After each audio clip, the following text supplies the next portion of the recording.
Fire in the hole!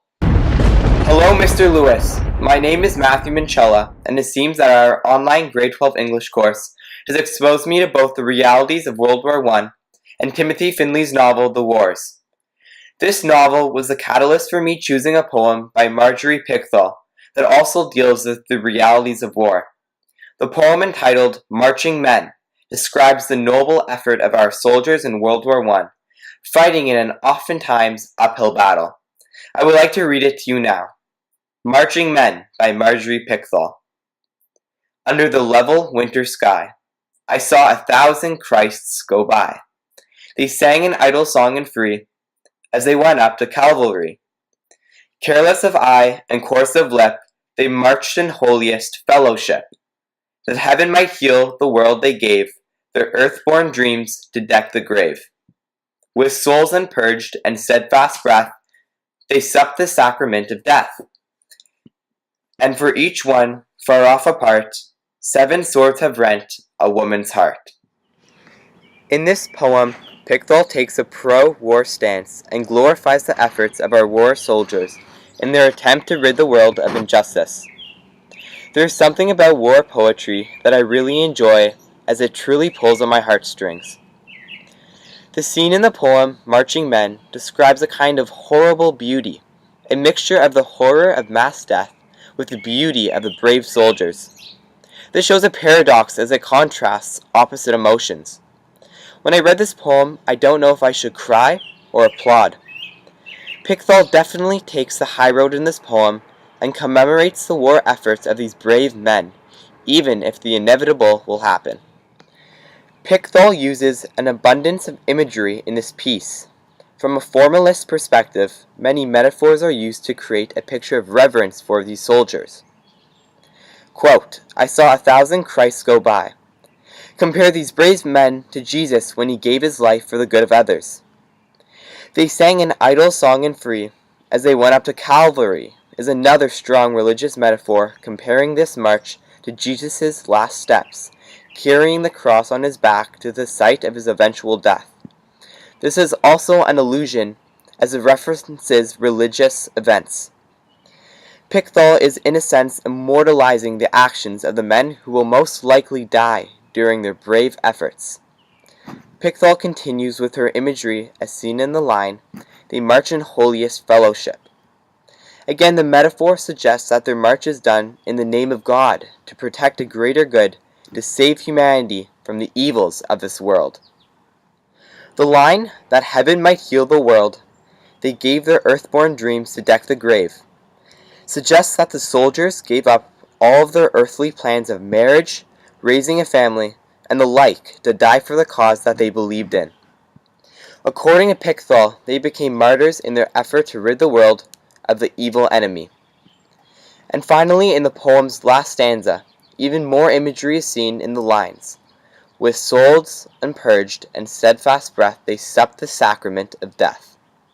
Here, Pickthall uses alliteration to imply that these brave men did not complain about their circumstances, but instead held everything inside.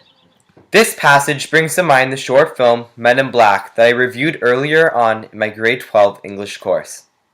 At the end of the short film, the main soldier in this piece is given some advice in order to cope with the emotional effects of war.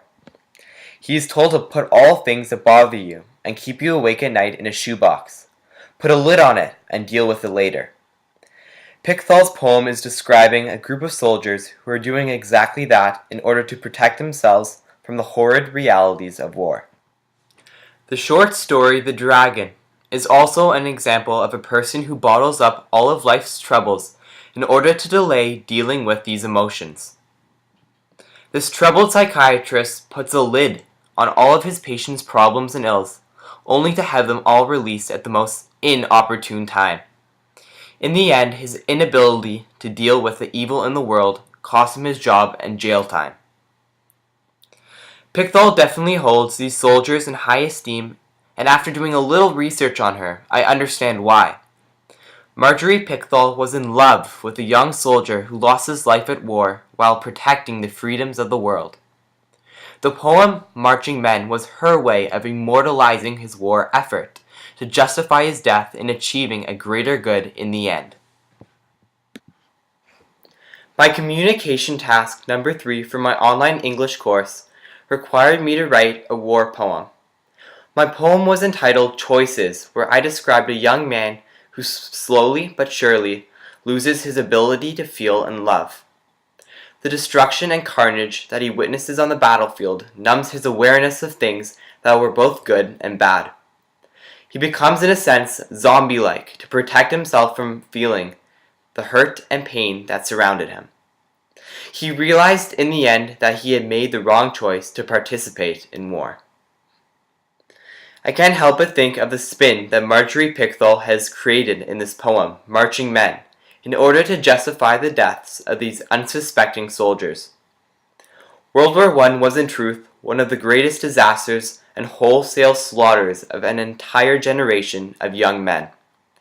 Many of these men returned from France with missing limbs, suffering burns from poisonous gas, and asking one simple question: for what cause? In my opinion, the saddest part of this poem is the fact that it gave a false sense of patriotism, implying that the cause was a just one and noble, knowing fine well that the truth was quite the opposite. In Pickthall's poem, Marching Men, she describes a group of young soldiers, with souls unpurged and steadfast breath. Young men who played a game of charades in order to save face with others in their platoon. They put on a brave front in order to create a sense of solidarity amongst the group. However, I can't help but wonder what their private messages revealed in their letters to their loved ones back home. Did they tell about the true horrors that they were experiencing on the battlefield? I don't know. In our communication task number 2 for this grade 12 English course, we were asked to write a war letter in response to a wartime picture of our choosing. The picture that I chose was that of a young soldier who was being treated by a group of medics, who was clinging on to life by a thread. In this letter to my wife and children, I chose to pour out my soul, to lay my feeling on the table. Details of his gruesome injuries were spoken of, and a sense of hopelessness could be felt by the words on the page. I truly wonder if the men who wrote these letters of war felt a sense of relief in telling their loved ones exactly what they were going through in this World War I hell. I'm sure that these soldiers felt like they needed to purge their souls, perhaps thinking that this might be the last time that they could communicate with the people that they loved the most. Overall, the poem Marching Men by Marjorie Pickthall tells the story of the oftentimes futility of fighting in World War I. Similar to the Timothy Findley novel The Wars, the outcome for many of these brave soldiers was already set in stone, as many would not make it back home to family and friends. For the ones who were lucky enough to survive their tour of duty, PTSD, or post-traumatic stress disorder, was often the emotional ailment that followed them. Symptoms such as nightmares, sleeplessness, inability to socialize, and the depression were experienced by many of our soldiers after they returned home from war to supposedly lead a normal life. Marjorie Pickthall was a special kind of woman, one who chose to write wartime poetry in order to keep the memory of many World War I soldiers, including her loving boyfriend, alive and in the hearts of our readers. Pickthall's literature became almost therapeutic in nature as it helped her and her readers to cope with the tragic and oftentimes gruesome realities of war. Thank you, Mr. Lewis, for being my online grade 12 English teacher, and have a wonderful summer.